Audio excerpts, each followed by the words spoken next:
Hello friends, welcome to AH times. Friends, ఈరోజు మీ అందరికీ ఈ వీడియోలో ఇప్పుడే వచ్చినటువంటి ఒక ఫ్లాష్ ఇన్ఫర్మేషన్ అప్డేట్ గురించి చెప్పడానికే ఈ యొక్క వీడియోనైతే చేయడం అయితే జరుగుతుందండి.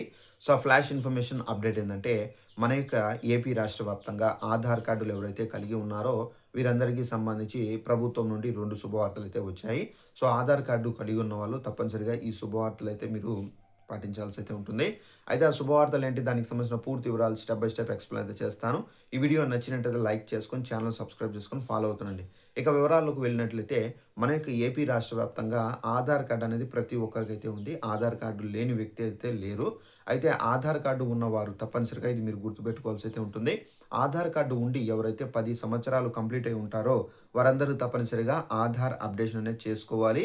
ఆధార్ అప్డేషన్ అనేది చేసుకోవాలంటే తప్పనిసరిగా మీరు మీ సేవా కేంద్రాలకు కానివ్వచ్చు, పోస్ట్ ఆఫీస్ దగ్గరికి వెళ్తే గనుక వాళ్ళు ఆధార్ అప్డేషన్ అనేది చేసిస్తారు. ఈ ఆధార్ అప్డేషన్ అనేది చేసుకోకపోతే మా కార్డ్ ఏమన్నా ఆహ్, రద్దవుతుందా అనేది మీకు డౌట్ అయితే రావచ్చు. మీ కార్డ్ రద్దు కాదండి. అయితే ఏందంటే ఆధార్ అప్డేషన్ చేసుకుంటే మంచిది.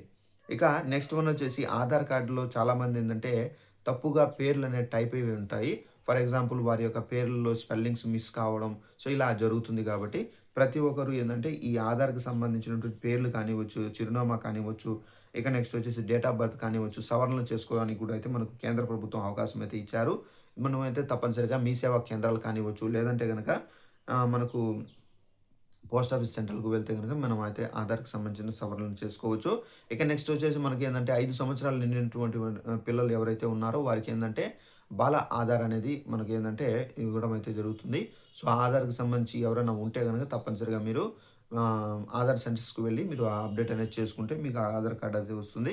సో, ఇదండి మనకున్నటువంటి ఇన్ఫర్మేషన్. ఈ వీడియో నచ్చినట్టయితే లైక్ చేసుకొని ఛానెల్‌ను సబ్స్క్రైబ్ చేసుకొని ఫాలో అవుతానండి. ప్రతి చిన్న ఇన్ఫర్మేషన్ తెలియజేస్తూ ఉంటాను. Thanks for watching this video. All the best.